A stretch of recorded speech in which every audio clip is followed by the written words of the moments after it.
Good afternoon and welcome to the public hearing for the Bridgetown Secondary Planning Strategy and Land Use Bylaw. This afternoon, this is the first of two meetings that we're going to have, and I understand and I welcome all of the citizens that are here with us today and that will be providing some opinions and also some input. But please be careful and be reminded that we need to be respectful.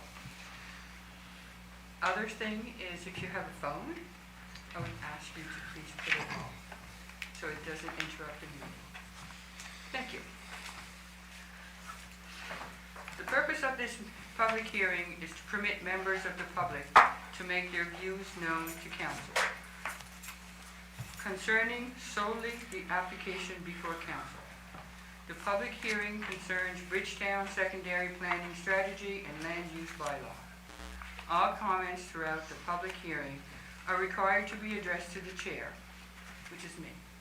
The chair will provide an opportunity for public input and will ask that person speaking identify themselves so that their comments may be recorded in the minutes and these proceedings, and that the person speaking identify if they're speaking in favor or against the application. The comments from council members are asked to be held until all public comments are heard.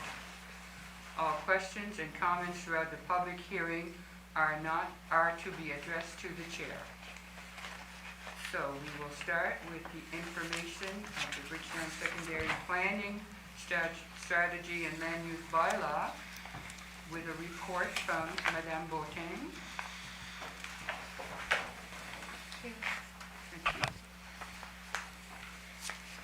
So staff initiated an application to amend sections of the Bridgetown Planning Area document, which have been in effect since 1999 and were last amended in 2012 and 2013, which is at least 12 years ago. Evidently, major shifts including population changes, economic trends, and climate impact have created new challenges and opportunities. Hence, the need for staff and council to carefully consider amendment to the policy statement of the secondary planning strategy and the land use bylaw to accommodate all these changes. Full review of the planning document was started last year and may not be able to be completed this year, which requires the need for the suggested amendment to encourage development and embrace the changes. The proposed amendments pertain to the current Bridgetown area only. These amendments relate to accessory dwelling units or secondary suites, institutional uses, places of worship, cemetery, and veterinary establishments. Staff is proposing to amend the Bridgetown planning document to clearly define secondary suite or accessory dwelling units and enable the development of secondary dwelling units as accessory to a single or two-unit residential dwelling in the R1, R2, and R3 zones. This proposal is in line with residential designation policies of the secondary planning strategy. Permitting secondary suites is a way of adding gentle density within the planning area, and it also allows for more housing development and various types of housing development to be constructed with fewer restrictions and quicker approvals. Next is institutional use. Institutional uses within residential zones can enhance community cohesion, provide access to essential services, reduce commute time, increase public accessibility, contribute to a more balanced and diverse residential environment, and overall embrace the vibrancy and functionality of a neighborhood. With these advantages, it is common in most municipalities to allow institutional uses in residential zones. For clarity, staff is proposing to add a definition for institutional use and enable them in the residential zones as well as the C1 zone to permit more locations for services. Places of worship are generally allowed in residential areas because they are less use intensive and offer other advantages to communities, including convenience, sense of community, and other potential for community programs and services. Staff is proposing to remove the definition for church and replace that with places of worship, which include more diverse uses for religious group and community gathering, and permit them in the R2 and R3 zones. Cemeteries provide quiet and peaceful green space and can act as green infrastructure which contribute to better climate and also support biodiversity and offer economic services like air purification. Cemeteries can also aid in flood mitigation. For this reason, cemetery uses are considered compatible with residential zones. The existing Bridgetown planning area permits cemeteries in institutional zones only. Staff is proposing to amend the planning document to permit them in the residential zones with no lot size requirements and road frontage of 6 meters. For clarity, cemetery use definition will be added to the land use bylaw. The last proposal pertains to veterinary establishment or animal hospital. Bridgetown is a service center for residents of the central portion of the county and has a strong downtown commercial area. With the need to revitalize the downtown area, staff is proposing to permit veterinary establishment or animal hospital in the downtown commercial zone due to its accessibility and well-connected public transport with the presence of other business footprints or foot traffic. Staff is also proposing to revise the definition of veterinary establishment. As part of the amendment process, the proposal was reviewed by various departments, including Municipal Operation, our GIS and Building Inspection team, and these departments are all supportive of the proposed staff-initiated amendments. 3 public information meeting sessions authorized by the Planning Advisory Committee were held in council chambers on July 2nd, 2025, to review the proposal and respond to public questions. Prior to the public information meeting, notices of the amendments were published on the county's website, designated social media platform, and also in the local newspaper. General questions from the 9 members of the public who attended the session were to clarify their suggested amendments. And members of the public who could not attend in person were also given the opportunity to comment via email. Staff has made changes to the proposed amendments based on the comments we received from the public and the Planning Advisory Committee. In conclusion, these proposed amendments meet the intent of the secondary planning strategy policies and will enable modest increases in the developability of lots within existing neighborhoods, while meeting the demand for new residential uses in already developed residential neighborhood within the Bridgetown planning area. Additionally, the proposed amendments will also help to achieve priority number 1 of the Annapolis County 2027 strategic priorities and create a vibrant downtown. Thank you. Thank you, Madam Lieutenant. Okay, so now we are at the part for oral presentations. And I have, it's comments against or in support of. And the only name I have on the list is Steve Hopper. So if you could come on up here, Mr. Hopper.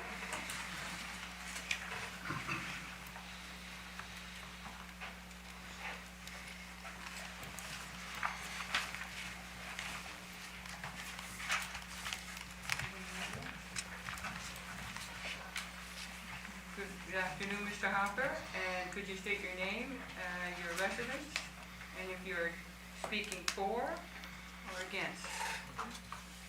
So, I'm Steve Hopper.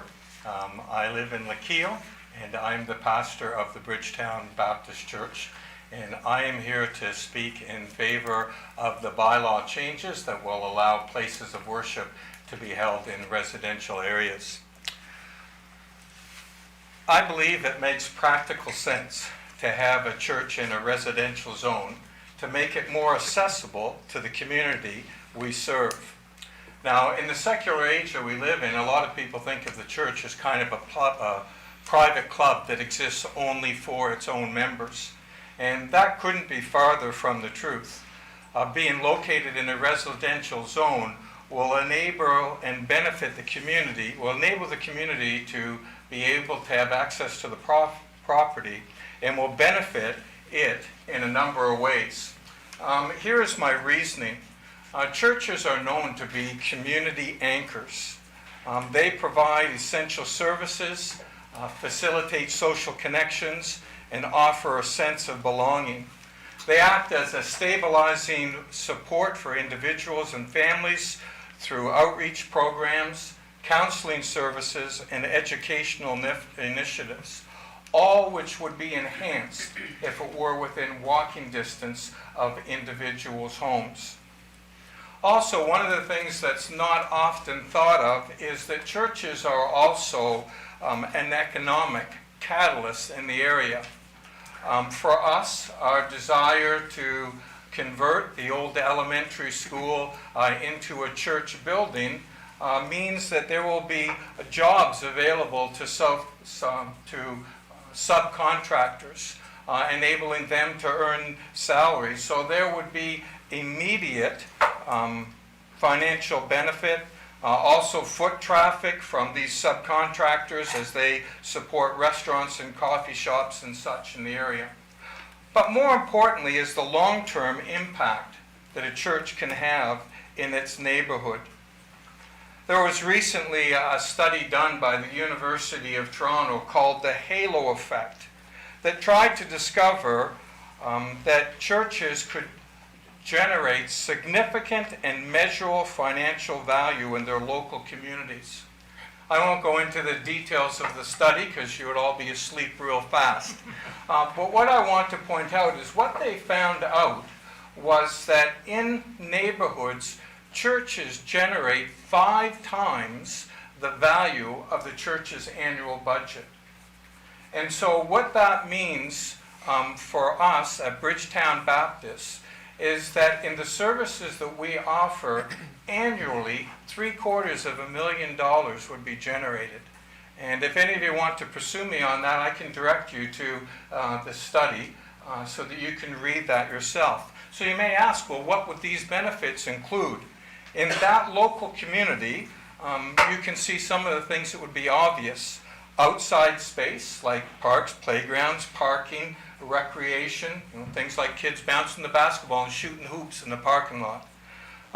Educational initiatives would be the second thing, like a nursery or daycare or an after-school program that could be utilized in that space.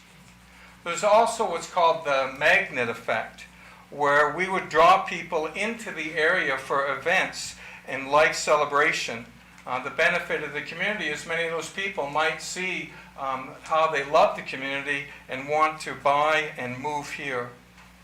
And then there's the direct impact of educational and addiction recovery programs, health promotion, youth and civic engagement, immigrant support, the list just goes on and on.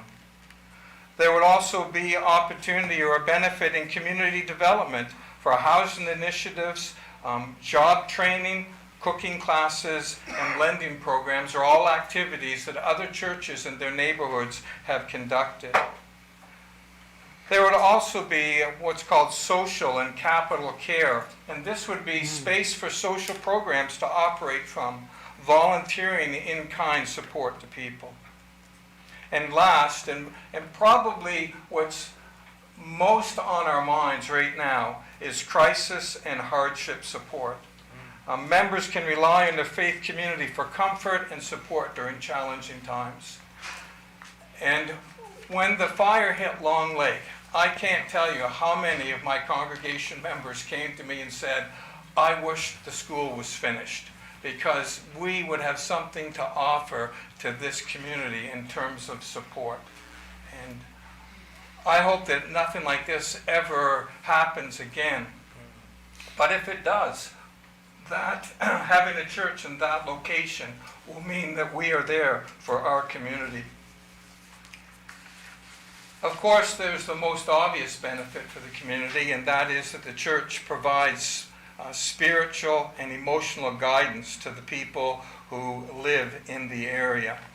In closing, let me say that Bridgetown Baptist Church goal is to take a dilapidated, abandoned building that was a community eyesore and transform it into a functional space that benefits the neighborhood, a building that our community can be proud of. And this bylaw change will enable us to do so. Thank you, Madam Chair. Thank you, sir. Okay, so we do not have any other names on this list. Is there anybody from the floor that would like to speak for?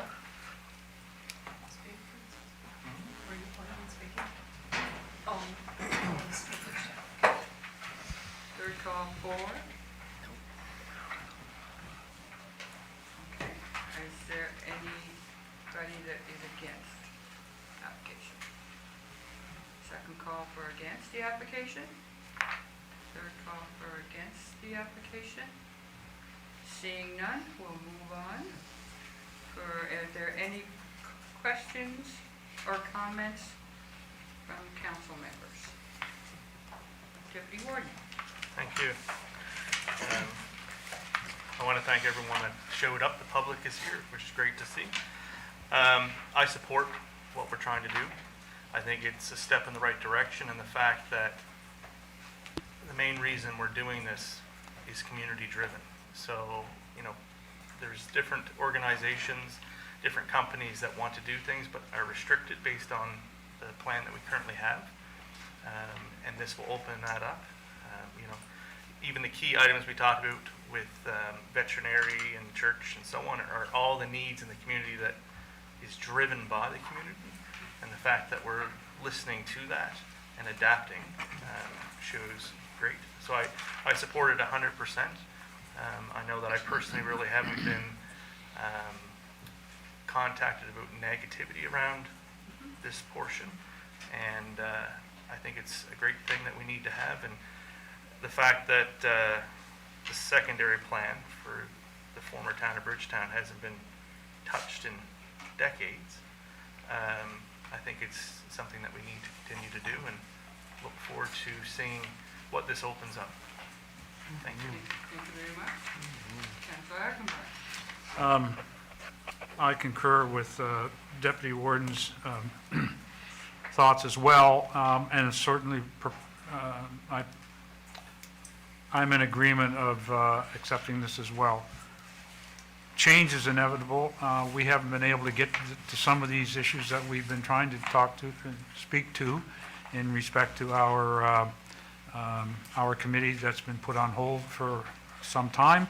So I welcome this opportunity to move forward with this initiative, and I completely agree and support the program as well. Great. Thank you very much. And other councillors, Councillor Longmire. Thank you so much. I just would like to as well say thank you to everyone who took out the time today to come and join us here at this meeting. It is about you that we're here. It is about community, and it's about growth, and it's about meeting the demands for the future. And I think the hard work that has gone into this work has been immense. We've met many times. I do sit on PAC, and I know that it's come with a lot of challenges, but at the same time, I think we've worked through them really, really well and sincerely and with honesty.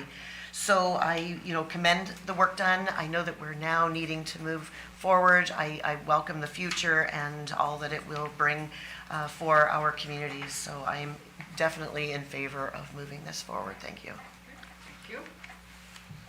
Anyone else?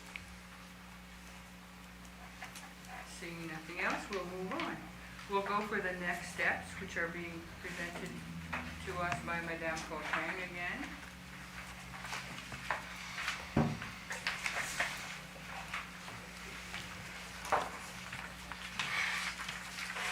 So with the next steps, after the public hearing, second reading and final decision will be made by council. Following council's consideration of comments at the public hearing, any council-approved amendment to the proposal shall be made. If approved by council, a copy of the proposed amendment will be sent to the province for review and approval. After the approval, a 14-day appeal period and appeal notice will be advertised via the county website. These amendments will be effective when the appeal period has elapsed and no appeal has been commenced, or when all appeals have been abandoned or disposed of, or the amendment has been affirmed by the appeal board. Thank you. Thank you. Okay, so I guess we're done with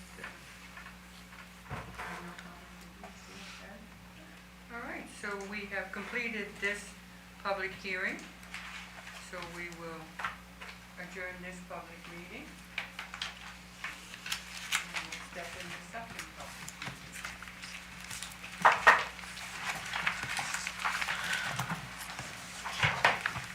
Are we ready? Yeah, we're ready? Okay.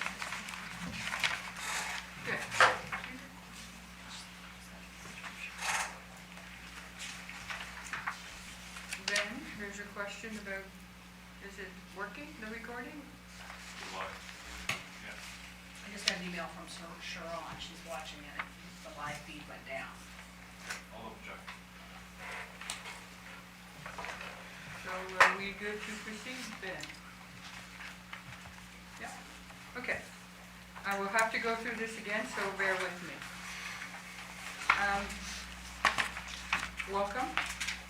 The purpose of this public hearing is to permit members of the public, excuse me, to make their views known to council concerning solely the application before council. The public hearing concerns county-wide municipal planning strategy and land use bylaw. All comments throughout the public hearing are required to be addressed to the chair. The chair will provide an opportunity for public input and will ask that person speaking identify themselves so that their comments may be recorded in the minutes of these proceedings, and that the person speaking identify if they are speaking in favor or against the application. Comments from council members are asked to be held until the public comments are heard.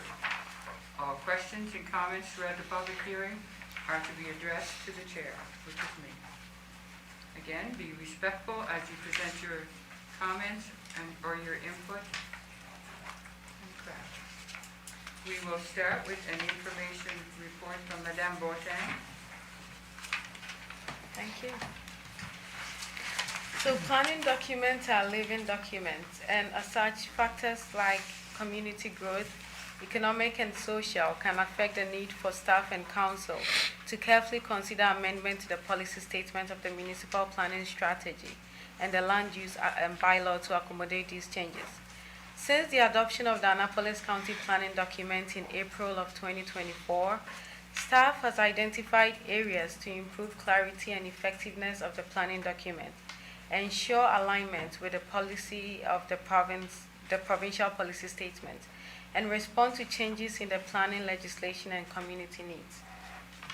The proposed amendments pertain to the number of buildings permitted on a lot as of right, accessory dwelling units or secondary suites, residential uses in commercial zones, multiple commercial use in a commercial building, townhouse or row house development, revision of existing zoning provisions, changes to existing wind turbines provisions to be consistent with the new provincial requirements, split zoning, clarification of the public participation program outlined in the municipal planning strategy and its consistency with the Municipal Government Act.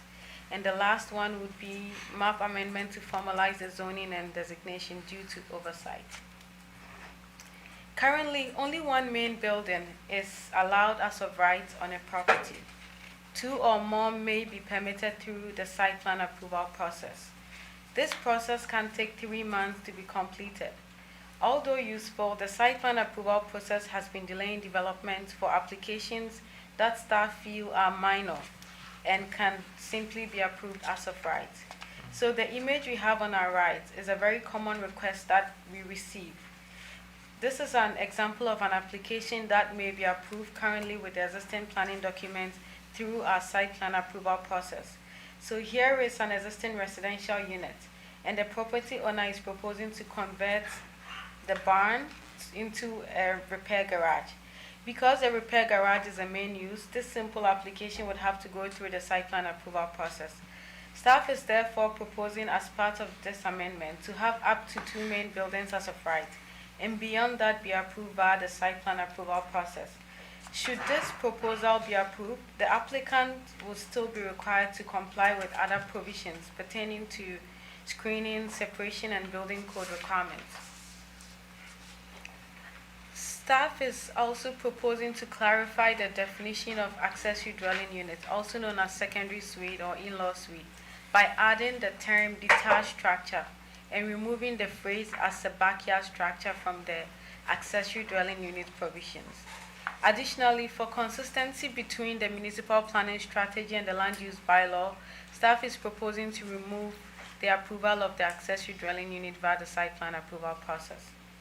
The next proposal is to clarify the provision of residential use in commercial zones. Currently, dwelling units are permitted above the first floor in the commercial zone. staff is proposing to allow a maximum of 35% of the ground floor to contain dwelling units. This proposal is to provide accessible units to accommodate different occupancy types and does not deviate from the intent of the commercial designation. There is no regulation about multiple commercial uses in the general commercial and highway commercial zones. For clarity, staff is proposing to add and permit multiple commercial uses in a commercial building within the general commercial and highway commercial zones. In the existing Annapolis County Land Use Bylaw, townhouse and row house developments are associated with multiple unit dwelling style and permitted in the multiple unit residential zones. Currently, without this proposed amendment, a property owner can build multiple duplex in the mixed-use zone. In response to the federal and provincial policies aiming towards affordable housing, staff is proposing to enable low-level row house style of development in municipally serviced areas, either sewer or water, in the mixed-use zone, which will allow property owners to build efficiently with less footprint and benefit from the rebate program from the province and the federal government. These amendments will define townhouse or row house, permit row house or townhouse style of development in only municipally serviced areas, sewer or water, limit it to 6 units per building, add zoning requirement for screening and landscaping from abutting low-level or low residential developments. This change will enable more development options to encourage more housing development whilst taking municipal services into consideration. Next is the zone provision amendment proposal. In areas without municipal water and sewer services, each property needs enough land to accommodate a septic system and a well, hence large lot size requirement. However, in the current Annapolis planning documents, it's required that lands in municipal service areas in the mixed use and the multi-unit residential zones have larger lot sizes. From the table, staff is proposing to reduce minimum lot size requirement and frontage to 462 square meters and 15.2 meters respectively for service lots in these zones. Despite this proposal, other zoning requirements such as setback will still apply. With respect to wind turbines, the amendment is to ensure that the Annapolis County planning documents comply with the current provincial regulation regarding the maximum allowable setback for wind turbine for Nova Scotia municipalities as part of the minimum planning standards. Split zoning occurs when a single property or lot is divided into 2 or more land use zones. The property can be in the same or different land use designation. This situation can occur due to zoning changes or subdivision of land.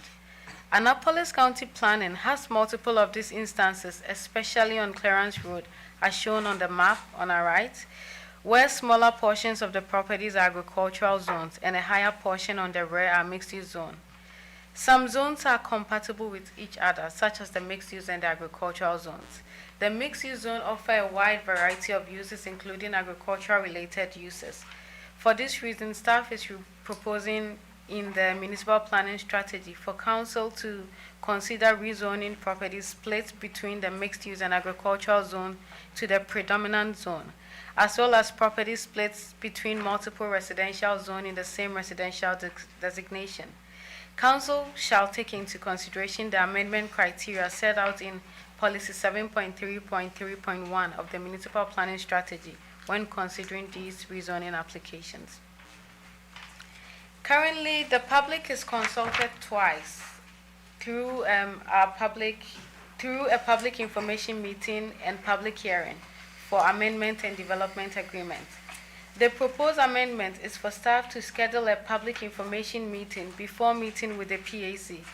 The public consultation will stay the same and will meet the Municipal Government Act requirements. To be consistent with the Act and for cost effectiveness, staff is also proposing to remove local newspaper advertisement requirement. Lastly, staff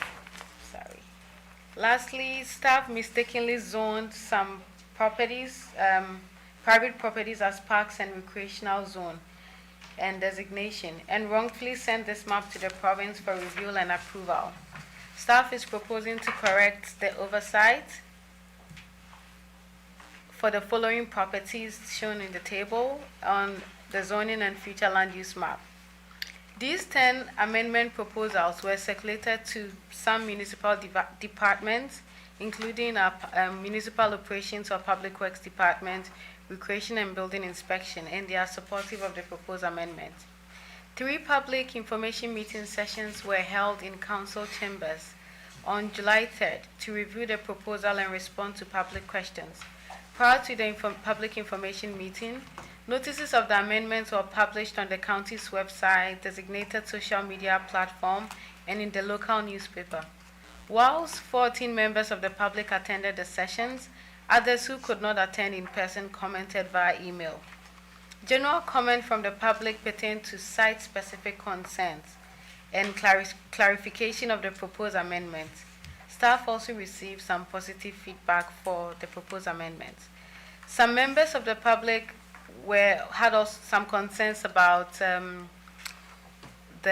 how we call the amendment housekeeping. So staff changed that to staff initiated amendment, which made sense through consultation with the public, the Planning Advisory Committee. Based on the comment from public and PAC, staff made some changes to the proposed amendment, which was sent to council.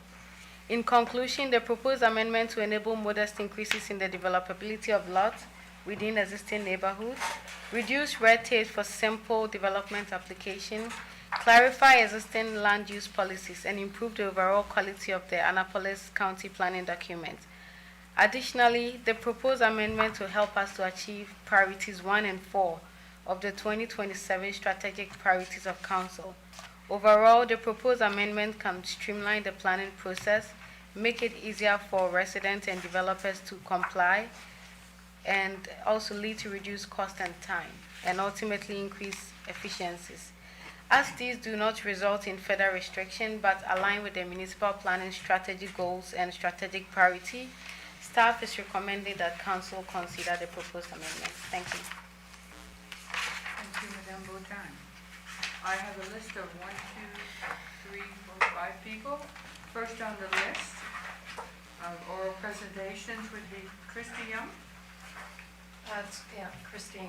I think, Sorry. I think possibly there was some confusion with the sign-in sheet.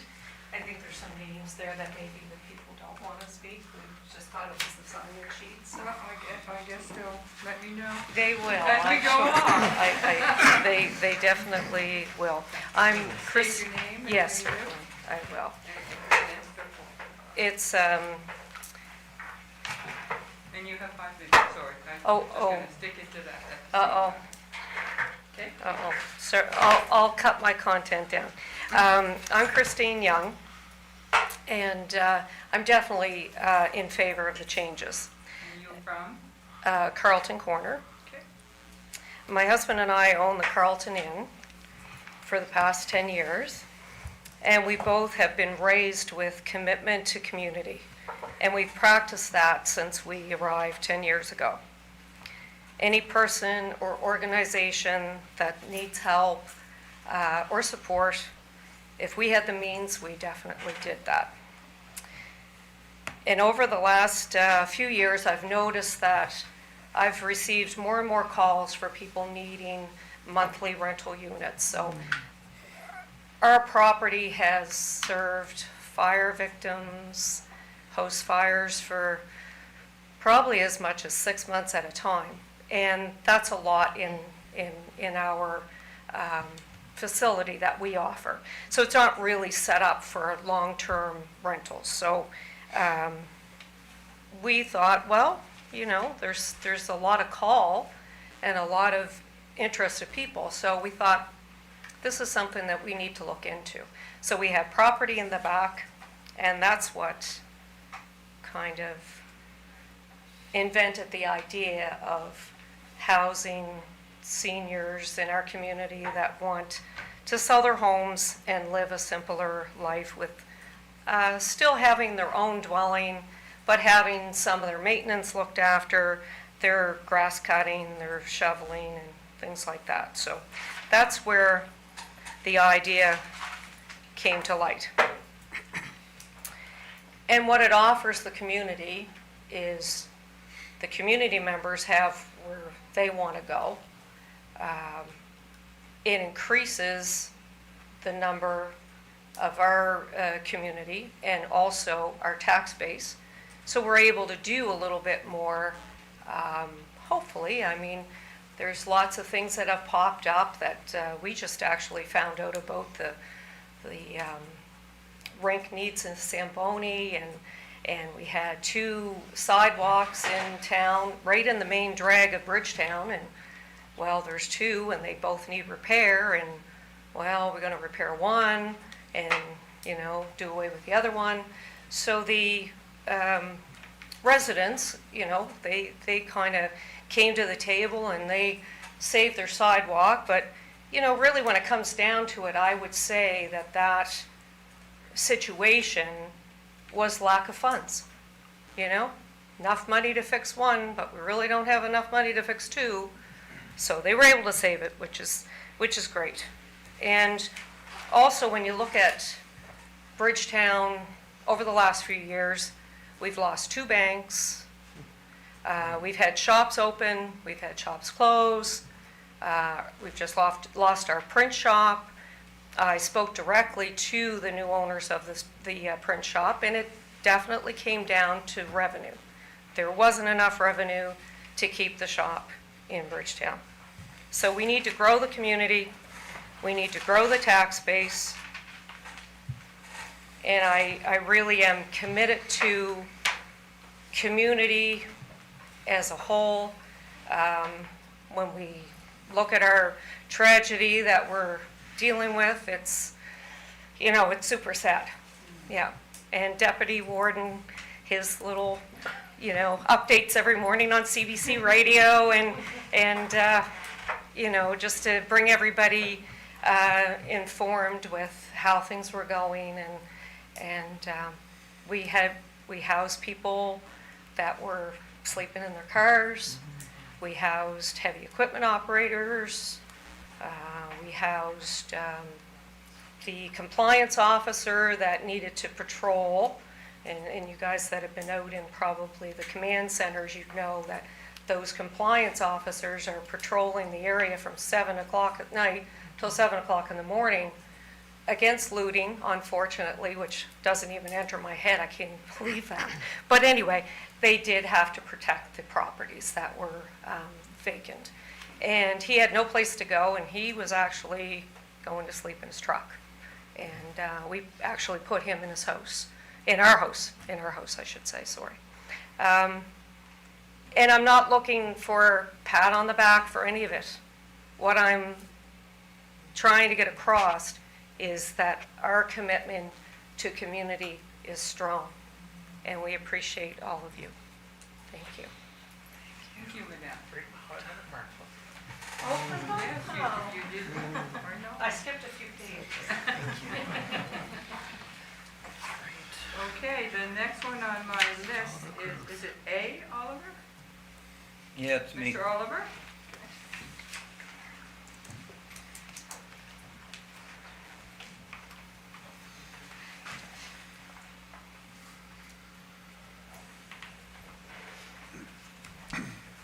My name is Andy Oliver. I live on 14 South Street, Carlton Corner.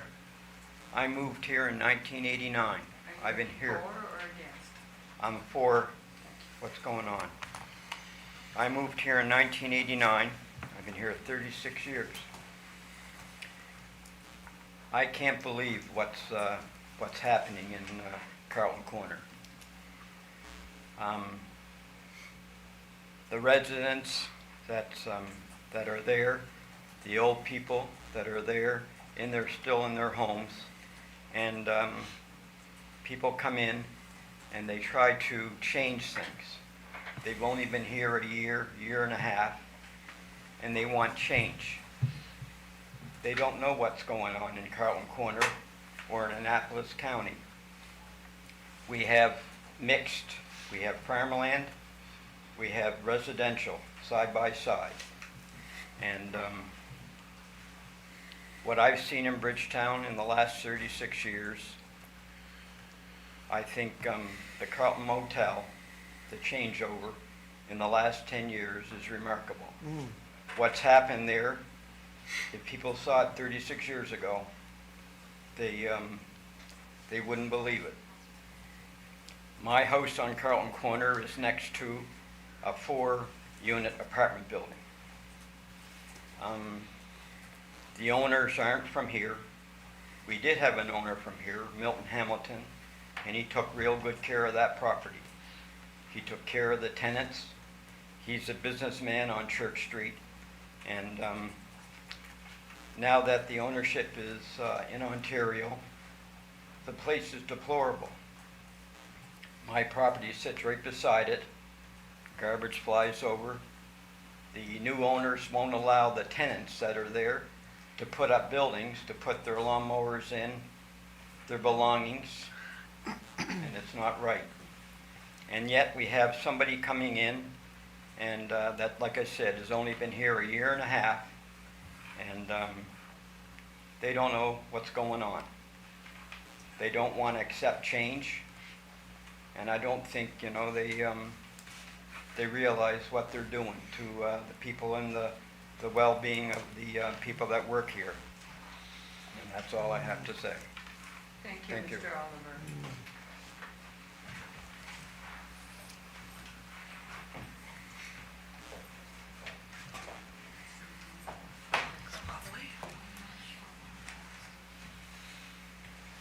John Osborne, your name is here and I don't know, I'll speak. crossed out or no?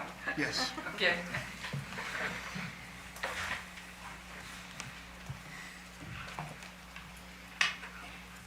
Hi, I'm John Osborne. I live in Bridgetown on Washington Street. I'm in favor of the amendments. And I'd also just like to say that what's happening across the corner again is a bit of a community negative thing for our community. It makes us all look bad. There's a demand for housing. People are trying to fill it. Maybe it's not low-income housing, maybe it's not affordable housing, but the trickle-down effect of that establishment will lead to those places being vacant. People will sell their homes, move into the apartments. People that were waiting to buy a house will buy the houses. Those apartments they were renting will come available. It's not an immediate look at what's on the surface, it's what happens down the road. So anything we can do to help people out that want to invest in our community, we should. And I stand behind them 100%. Thank you very much, Mr. Osborne. The next person on the list is Carolyn Hope.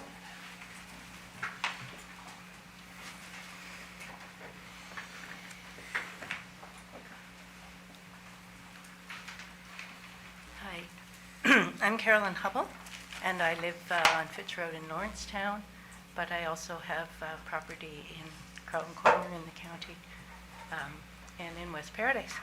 I have agricultural land, I have mixed-use land, and I have split-zoned land. For or against? I am speaking actually both for and against, Okay. and the reason for that is that this amendment that's being put forward is being presented in what I would call an omnibus bill, and some aspects of it are purely housekeeping in my mind, and others in my mind have sweeping policy implications. And so I'll first speak to the things I'm in favor of. I believe that 4.2.2 of the MPS, which will allow backyard suites, doesn't have a major impact on land use. It may be a policy issue, but it is something I think people expect to be able to do with their land throughout the county, is to build another secondary, smaller subsidiary residence. Appendix A, where we're correcting all those PIDs that were zoned parks and open spaces, makes perfect sense, and I'm in favor of that. And we have to change the LUB definition of this dwelling secondary suite by removing the word backyard. That makes perfect sense. Definition of dwelling, townhouses, and row houses should definitely be added.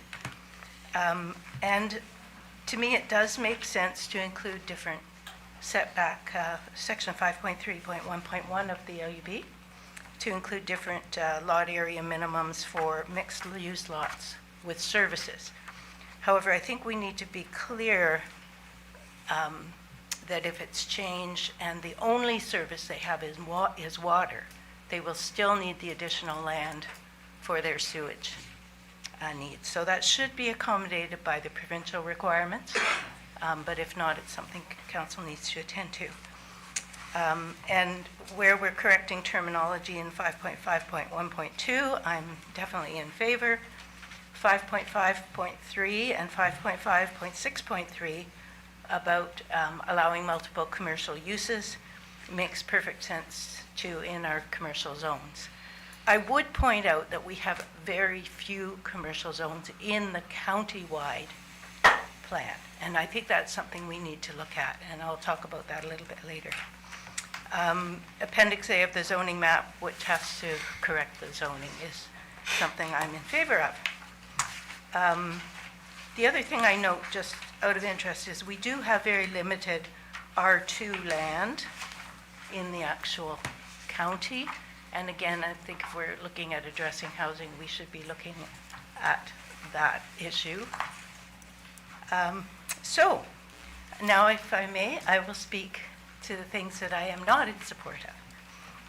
So I'll start by mentioning that it was only 16 months ago that we completed a fairly significant, we set a fairly significant MPS strategy that moved us from general development zoning throughout to some additional zoning, although a lot remained mixed use. That was a result of some serious consultation efforts over more than a year. And my concern is that this proposal contains some issues with significant policy implications that have not had that robust consultation. And in my mind, it's premature to pass them. So what I'm basically asking is for some of these more major policy issues is for council to press pause, take a step back exclude them from second reading, take a step back, and take the time to make sure that they're well thought out policies with more complete consultation. Information meetings, so to begin with, advertising things as housekeeping and administrative, which are in fact policy, sets us off on the wrong foot in the process of engaging the public. People tune out. They don't pay attention. So unfortunately, that was the start of this process. It happened during a very bad time of year for people. There's been a very short period for people to respond. We only received the completed staff report August 22nd or so to allow us to actually respond. Should I not get 10 minutes, 5 for and 5 for against? Oh, you're cutting it. I am. Well, yes. Okay. And also, there was no mention that we only had 5 minutes, so it's difficult. And it is a very large omnibus bill. So anyway, there's some challenges with how the process has unfolded. I have been looking at the data. The data is not very strong to support some of the policy changes. It's much more based on a workload measurement tool. Council has not taken the time to set an evaluation plan or a measurement strategy to determine whether this very new MPS is actually doing what we want it to do. So again, it feels very premature to make major policy changes. So I'm going to mention what I consider to be the more major policy issues. One is permitting townhouses and row houses in mixed-use zone, which is a density issue. And the second part of that is the 2 main buildings as of right, which is also a density issue. And concerns that the broader county is concerned about preserving the rural nature of that broader community. It's not Bridgetown. It's not even the immediate Carlton Corner, which is the other issue. I don't even know which zone I should be responding to. I own a property that might be part of Bridgetown, or it might stay in the county. So that's part of the process challenge. So, and multiple buildings on a lot, the two main buildings, those are the two density issues. I don't think there was much discussion of what housing density people really envisioned for the county other than preserving the rural character. There may well be a need to change that. I don't think we have the data. There have been 8 site plan applications in 13 months. And that is, they have all been, I understand, about second main building. But that's not a lot of data to make a big policy change based on. The main issue for me is this split agricultural mixed use zoning. Agricultural land is our roots and probably our future as food needs grow. We need more than agricultural land to have a good, strong agricultural economy. We need labor force, we need markets, and government plays a role in all of those. But there's no point in having good markets and a good labor force if we lose our agricultural land. There are already, it took a lot of work to get to this spot in the consultation where we got the agricultural protection that the province was requiring with some flexibility for people. The flexibility is they can ask for rezoning. Doesn't matter whether it's split or not, they can ask for rezoning and there's a process.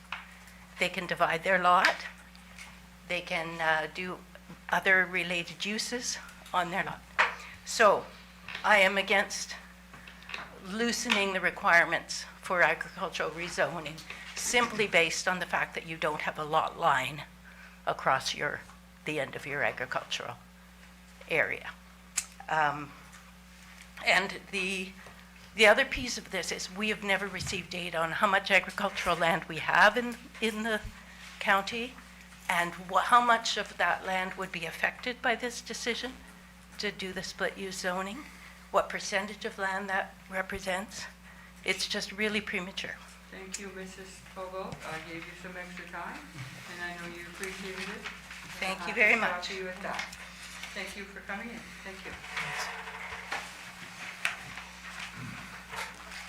Our next participant is Francis. Is it Boateng? B-O-D or B-O-B?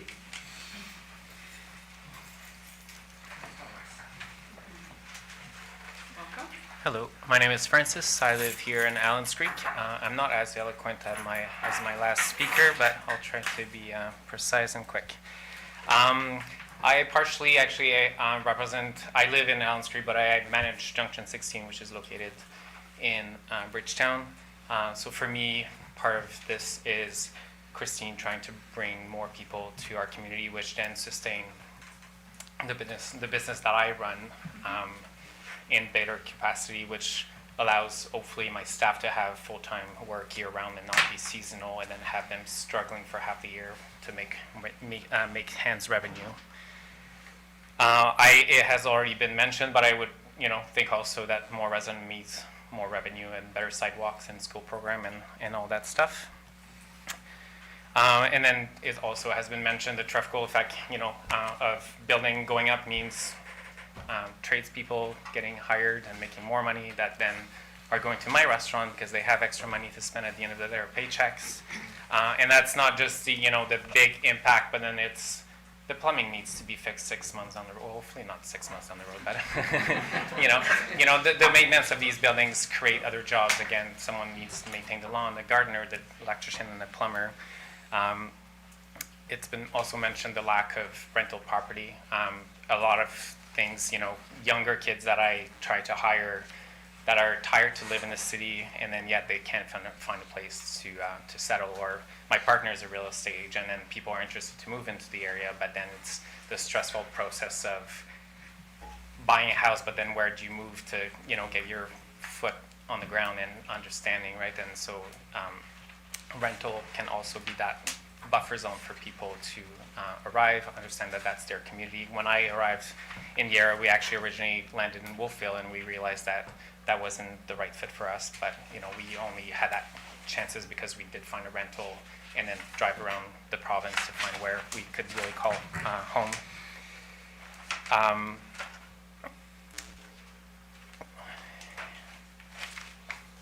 side note, Glenn and Christine are great members of the community in many ways, and it's already been mentioned on how they maintain their property, and I think it speaks again to their project. And when you look at, sadly, other rental also has been mentioned were not well maintained and stuff. Not that the division will be there forever under their name, but I think for the long run, for now, we know their character and what that project looks like, and it's done well, and it's built well, and it will be maintained well. So I think that's something that should be taken in consideration. And my question to the few people who have had their pushback, I think whether or not you live in New York or in Bridgetown, you're in control of what you own. And then, if your main goal was to not hear your neighbors, then you should have bought a property that reflected that. And you should have had your house built in the middle of 50 acres, not by a highway, and then complaining all of a sudden that you're hearing, noise. So that is where, to me, I think people also need to be conscious of where, sure, that nothing is permanent, right? So I think for progress, that person should also reconsider what their need is, but what does it affect for everyone else? And that would be my question back to the council, because we've looked actually in Allen Street to do a project herself, and we had a little bit similar pushback from some of our neighbors.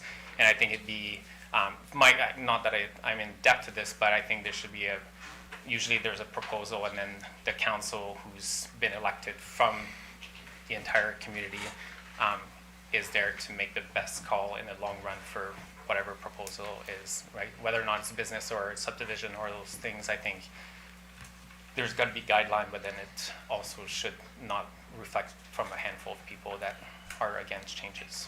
So, thank you. Thank you very much, sir. Okay, that brings us to the bottom of the list. Okay. Did you have? Okay, now we shall have questions or comments from council members. Mr. Councilor Agambar. Go ahead. Well, again, thank you, everybody, for participating today and for coming out. And it's good to see participation from the community. There's a lot of times when we don't see that, and we hear about it in different ways, but it's good to see people participating in person. And thank you for coming, and thank you for the presenters as well. As Ms. Boateng said at the beginning, change MPSs and LUBs, or Municipal Planning Strategy and Land Use Bylaws, they're living documents. They've been around for many, many years, and every once in a while there's amendments that are required, and there's a processes that take place that allows those and facilitates those changes. What was appropriated, or what was appropriate 20 to 40 to 50, 60, or 100 years ago may not be valid today in the current environment. Growth is progress, and progress requires change. I know it is difficult when there's changes made, that whatever that change is, it's going to make everybody happy. Somebody asked me one time what it's like to be a counselor. I said it was kind of like being a referee. No matter what decision you make, 50% of the people are going to like it or more, and 50% aren't. So it's very difficult for us sitting around the room making these policy changes and making changes. So we have to look at the bigger picture, and it's impossible to please everybody, that's for sure. And I'm sure there's valid arguments presented in some respects in both these cases. But again, it's very difficult to apply change that's going to make sense to everybody. As far as the municipal planning strategy is concerned, well, that speaks to not just today's needs and requirements, but those of the future. Ergo, the verbiage planning. So when we're making changes today, it's not for next week or next month, it's for the next foreseeable future. And who knows, in 5 or 10 years or 15 or 20, changes that are going to take place, if these are approved today, will require change again in the future. As far as land use bylaw, again, norms and societal standards evolve. we must recognize what today's municipal needs are and try to respond to those with changes that are proposed or can be enacted. The PAC, the Planning and Advisory Committee, has deliberated and supported this package to date, ergo the reason we're here today. And I think that the changes are warranted and we need to move to the future, and I will be supporting these changes and this bill. Thank you. Thank you, Councillor Gunvar. Now I'm going to step back because I forgot to ask to the audience that's back with us, to our residents, is there anybody from the gallery that would like to speak for, to come up and speak for the application? Second time, anybody else that would speak for? Third time, that would you support the application? None? Is there anyone that would go against the application that would like to speak? Second call for against the application? A third call for against the application? Just to give you a second chance if you wish to come up. Okay, we're clear? Okay. Now,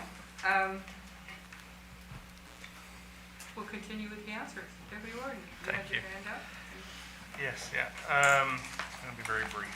So I want to thank everyone that came and spoke, of course, and of course the staff that have been working nonstop on constant planning.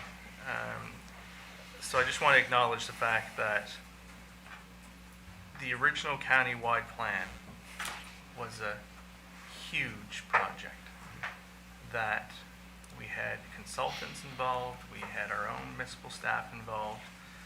The fact that we had to start from scratch because most of the county outside of the individual areas didn't have planning.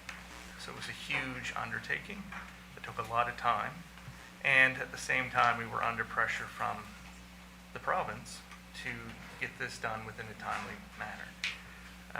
So, you know, things can sometimes get overlooked, or as you're going at warp speed to try to do these things, maybe some things got missed.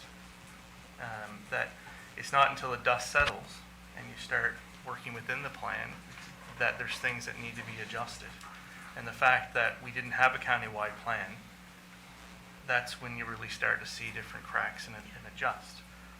And these planning documents are also meant to be a living document. They're not meant to be a document that is done and then shelved and then not looked at until the province tells us to do it again. These are living documents that we need to be able to adapt and change as the needs require. And the fact that the community in not only this one, but the Bridgetown secondary one that we just reviewed, you know, the fact that citizens were able to stand up and say, okay, this one's not quite right, it'd be nice if we could do this, that's all part of that living document, that we all are in this together. Even if you look at the situation of housing, we all know housing is an issue. But what really solidified it to me is the fact that we're currently in a forest fire situation. The county had to advise 20 household members that their houses were lost. So that's another 20 houses within our communities that are in need. I understand that there's people that have concern about, okay, well, if a developer does this, it might only be for middle class or upper middle class. But that is not how the housing circle works. You know, we have people, seniors or what have you, living in older homes, bigger homes, that can no longer sustain living there.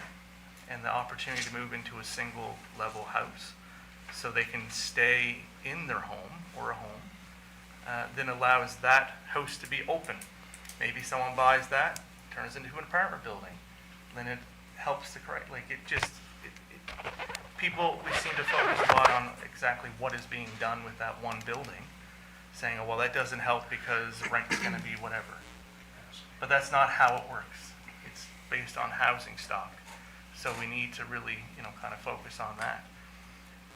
You know, I do hear some of the things that are against 100% for sure, but we're not going to get it right every single time. And for anyone to stand here and say that everything we do is right then, you just have to wait 15 minutes and someone will tell you how you're wrong. So I support moving forward with this. The fact that it's staff-driven, that they were able to look through once the dust settled, and then work with the community members. I know that we didn't see a huge turnout, but that's kind of how it works right now with our public meetings. But we're also hearing from people outside of that. Like, we all around this table get emails and phone calls and talking to people in the grocery stores and when you're getting gas, or when you're trying to get your family out of the house for a hockey tournament or whatever, but you have to all stop. So, I'm supportive. I think we should move forward with it. And the fact that it's a living document just helps breathe into that. And that's enough talking for today. Thank you, Deputy Warden. Councillor Connell, you're up. Yes, I'm going to support this initiative with staff because there's some things that I think even in the future is going to come back, is that in the area of Springfield, we were asked about row housing there along lakes or in the community. They felt that they would like to have it. I did kind of agree when the decision was made that for now they should be in areas that we have services, which is a needed thing when you get into multiple housing. So I'm not disappointed in it, but I know that residents in my area that I represent outside of that have asked for the same thing. Some of the agricultural properties that were zoned agricultural, if we were to think that we wanted to survive every piece of land in Annapolis County for agriculture, then we wouldn't allow any building on the valley floor. It would be 100% all zoned agricultural. And disappointing when our plan went to Halifax and they felt we didn't zone enough agricultural. Somebody without even knowledge of what they were zoning circled and said, no, this is agricultural land. Some of our residents got caught that it was forestry. Never in life had ever been cut off and made into agricultural land.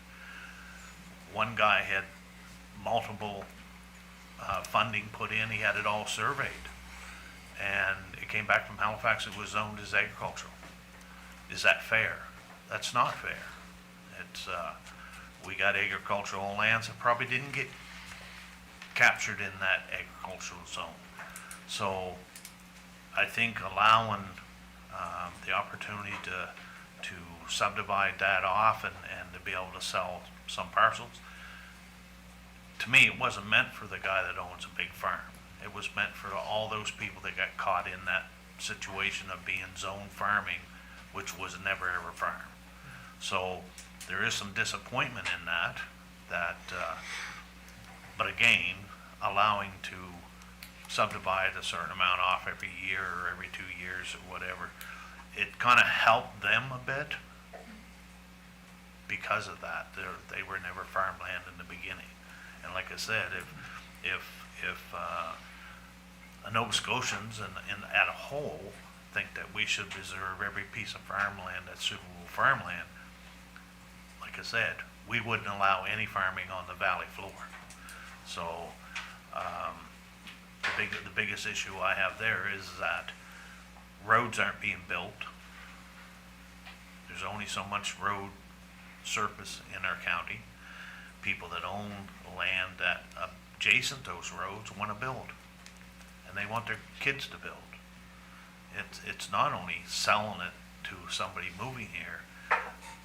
Every family that lives in Annapolis County would love to have their kids stay in Annapolis County, and when they do that, you've got to supply properties for them to build on. And so I think that this plan is helping some of that.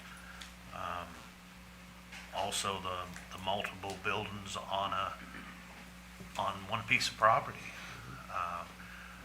Many of my friends that I talk to, they're building their kids a house on their own piece of land in the backyard because they don't want them to live in the basement anymore. They want to get them out on their own, but they're having to do it on their own property right next door to them because the kids can't afford it.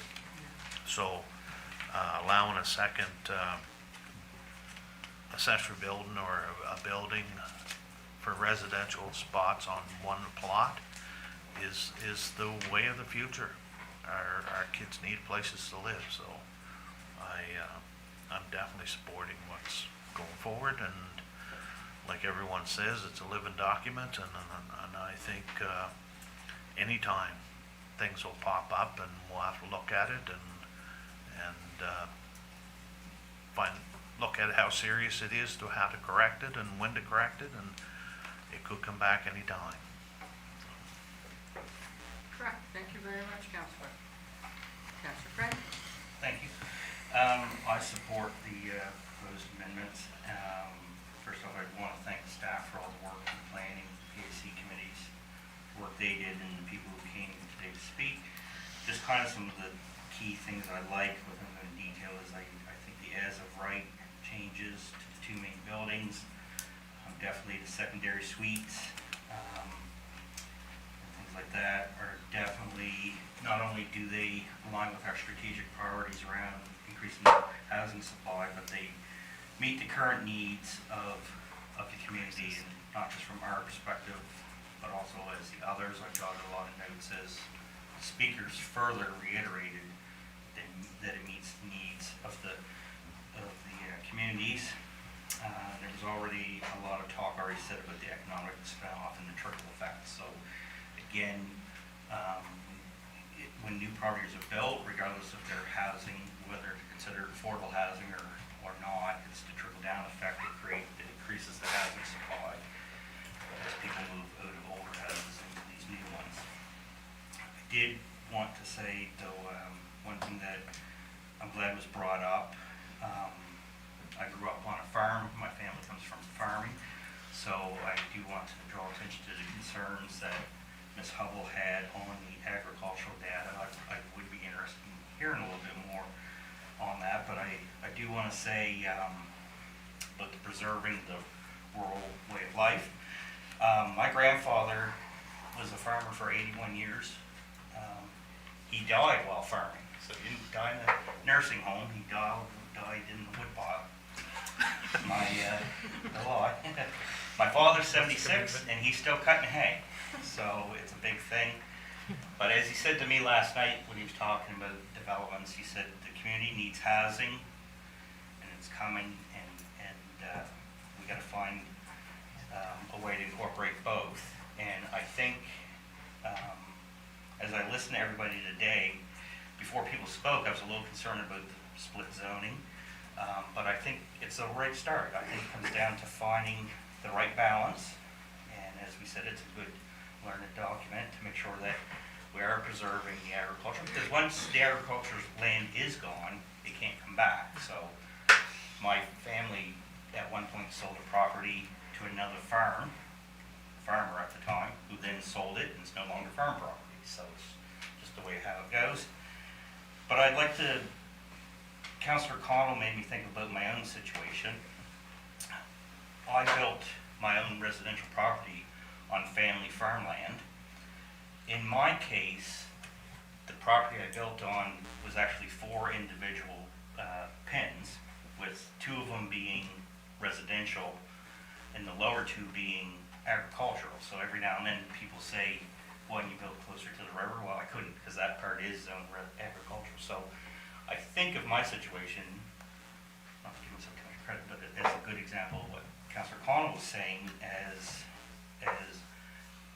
anybody that drives by will see there's a lot of hay being taken off of my property. So I've been able to, it's been able to accommodate me making a residential investment and continue the local farmers and the supply of hay for their farms.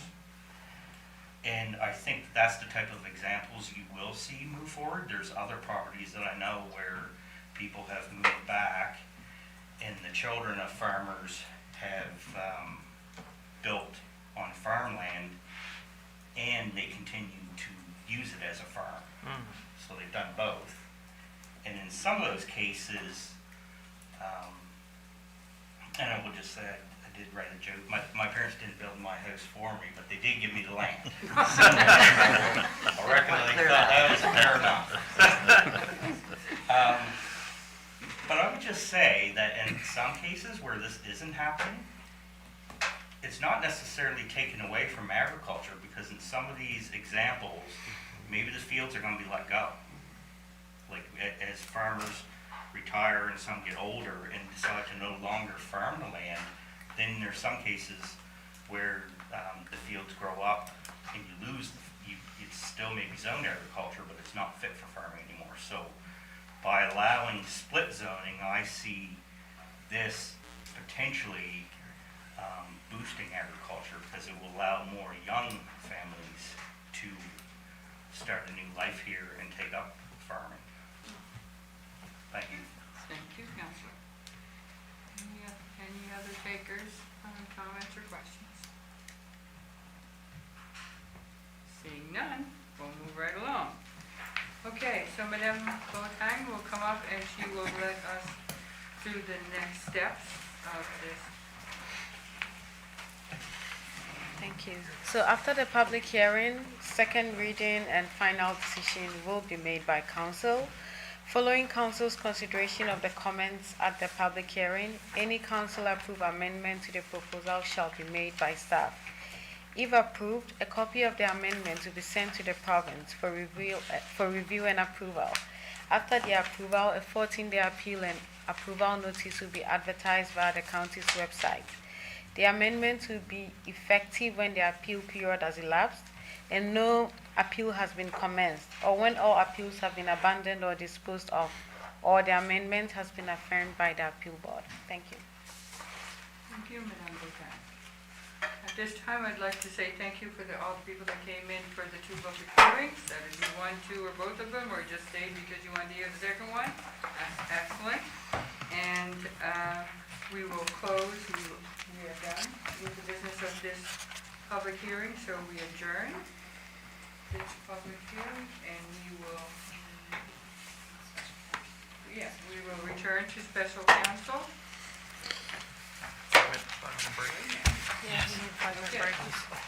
Madam Chair? I think we should take 5 minutes break if we could. I'll put this on pause, or Ben, do I put it on pause? Thank you. Come to the special council meeting. We have to amend the order of the day. Deputy Warden? I'm here. Okay. I move to amend the order of the day by adding acquisition of Cornwallis Park Recreation and Park Society land as 4.1 under new business, as well as Bridgetown Secondary Planning Strategy and Land Use Bylaw as 4.2 under new business. And the third would be Countywide Municipal Planning Strategy and Land Use Bylaw as 4.3 under new business.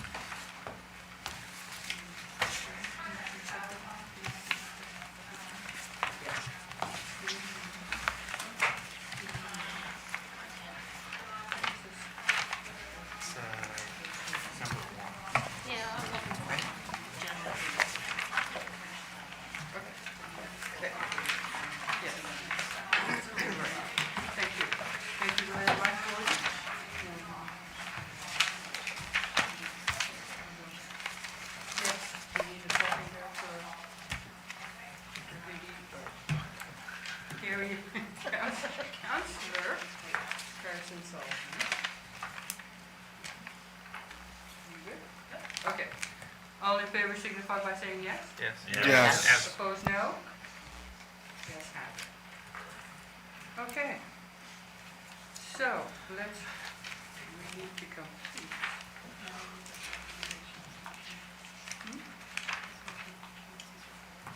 Yes, we need 4.1, which is, you have the motion in front of you, Deputy Warden, which is on the Cornwallis Park Recreation. Did you get it?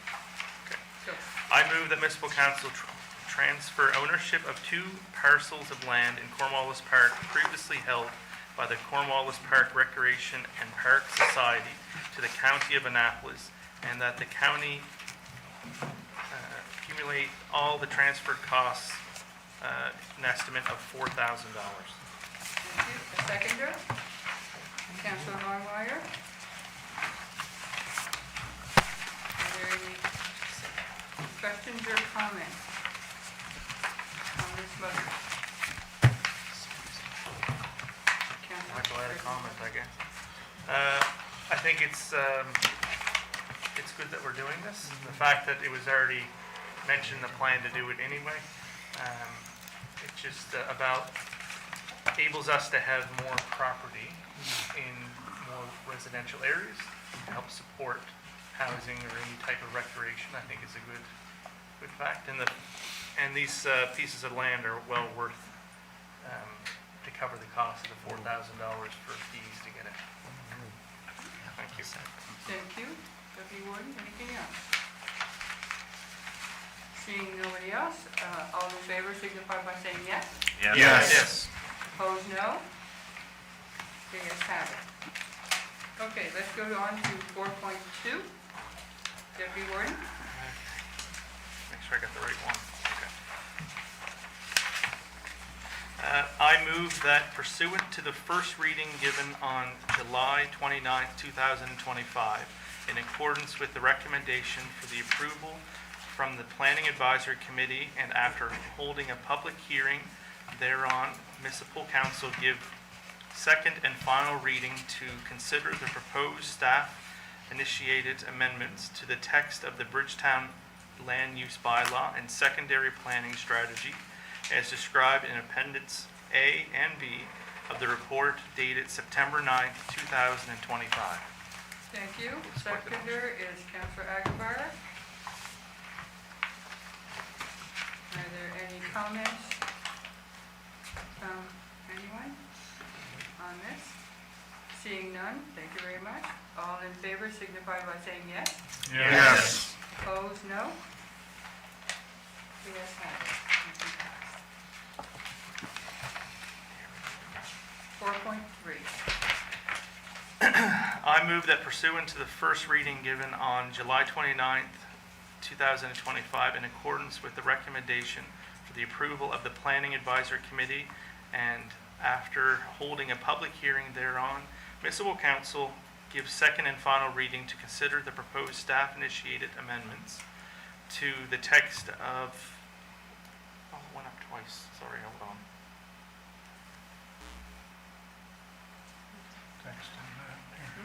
There we go. Sorry, I was reading the second one twice.